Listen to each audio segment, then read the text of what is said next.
Alright guys, welcome back to the channel. I hope everyone is doing well today. Thank you very much for tuning in. As always, I really appreciate it. Shout out to all the subscribers. Big up to anyone new. Gratitude to you. Let's talk about Xander Zayas. He is highly touted to be the next Puerto Rican superstar. He has all the makings, really. He's got so much charisma.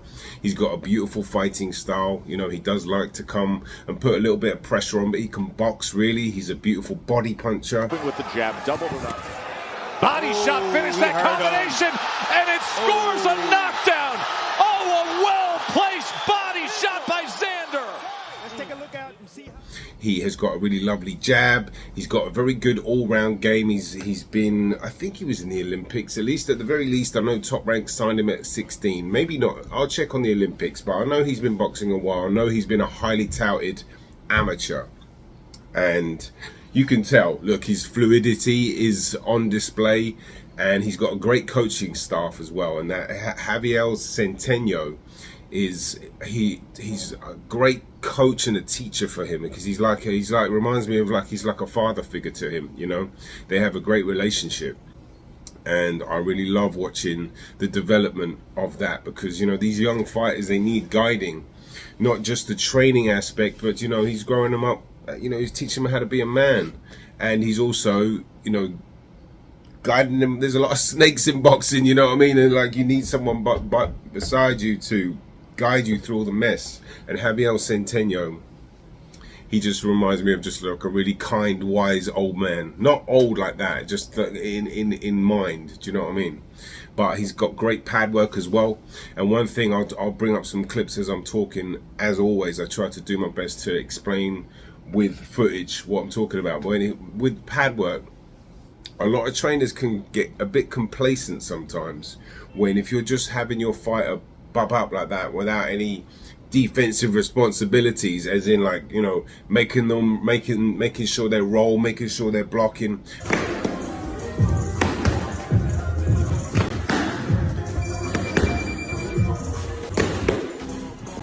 making sure they're slipping after every punch. It has to be after every punch. You can't do it 50% of the time.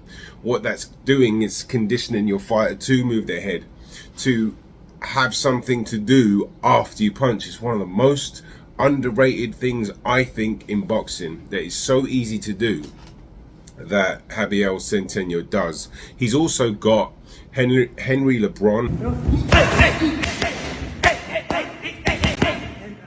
who I am working on a film study. Shout out to the Puerto Ricans that are tuned in now. There's been a few people ask me to do certain videos. He's one of them, so I will be doing that. I've still got the Matthias Clinch video coming as well. All the videos that I've posted that are coming. I've got quite a bit of work on my plate at the moment, but I will be putting some on.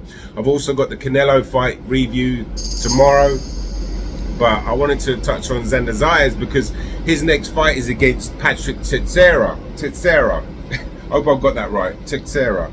It's the tricky one. He's Brazilian, southpaw, veteran, really. You know, he can punch a little bit. He's got a very loosey-goosey, almost herky-jerky style.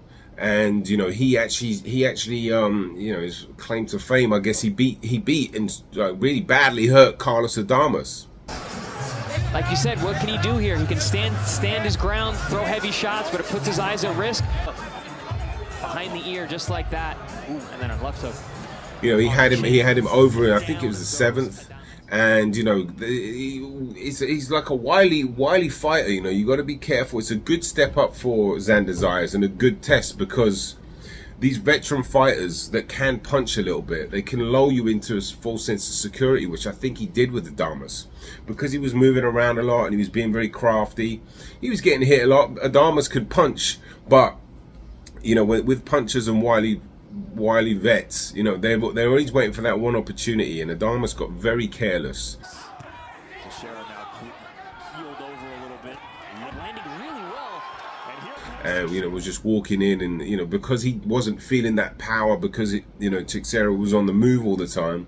The minute, not just the minute, but when he sat down and you tried to open up in front of him, he got caught. I think it was a right hook, and he got hurt and he got dropped. And you know, he ended up losing that fight. Adames did. He got up, but he barely made it by the skin of his teeth. Adames doesn't know where he is. Adames continue. Robert Byrne lets him go. So it's a good matchup. I don't think Zayas has fought a southpaw yet. If he has, it'll be very early on in his career when there were 4 rounders. I had a look on his box rec. I didn't see any southpaws there. So you're throwing him in there with a southpaw experience that can punch a little bit too. I think it's a really good step up, and I think it's a very good fight for Xander Zayas, and I think he's ready for it for sure.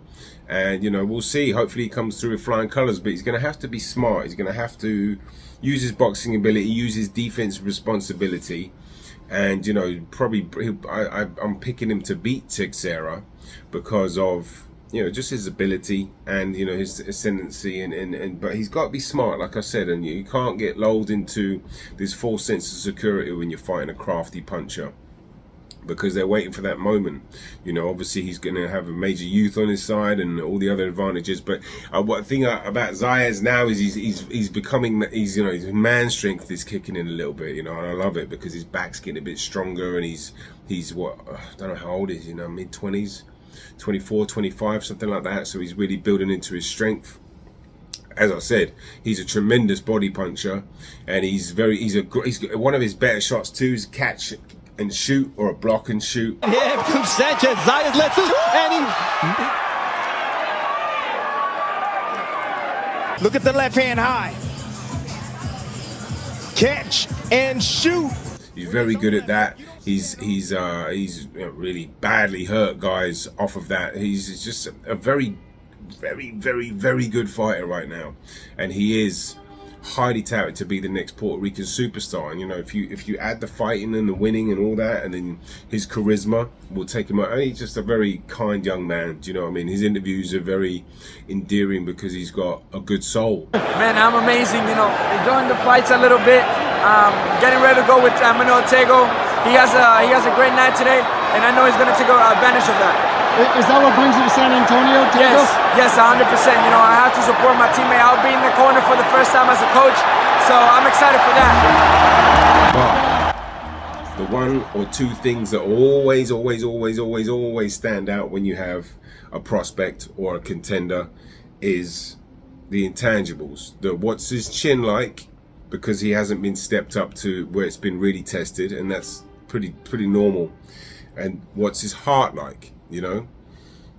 Really like when he's in a real dark situation. You know, we don't really know, because I mean, you know, most fighters, we don't know until that step up comes. Will it happen in the Teixeira fight? I don't know.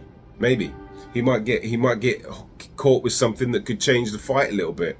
Then we'll find out, because those are the two factors that every single fighter has to go through. And a lot of times, as I said, prospects and contenders, we don't know. They're probably going to know in the gym. They'll know how deep his heart is and how deep his chin is, but maybe not to the level of what we might find out eventually. You know, at some point every fighter gets tested like that, usually in the gym, to be honest with you. But sometimes, you know, it will happen on fight night, and it's a beautiful thing when you find out, okay, a fighter can take a punch, or oh wow, they got heart. You know, sometimes it can happen in the same punch. You know, Javiel, for me, when he got cracked with that uppercut from Bradis, I think it was the 10th round. He got his jaw broken in the 2nd round, but he got caught with a massive uppercut. And big uppercut. Shot, major shot from Bradis, and Opataya.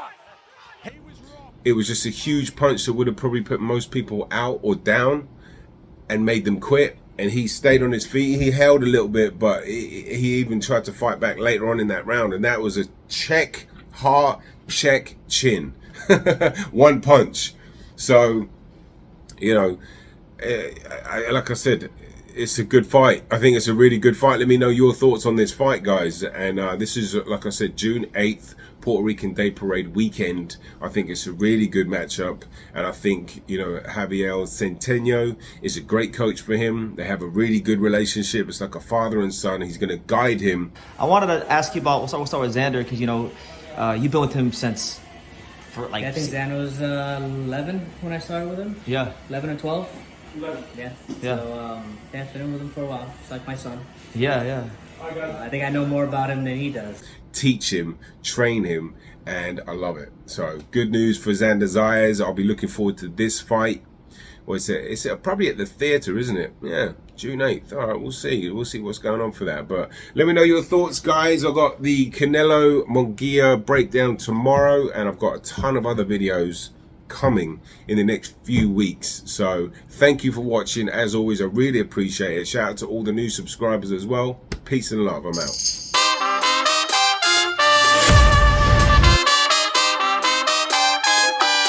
Boxing.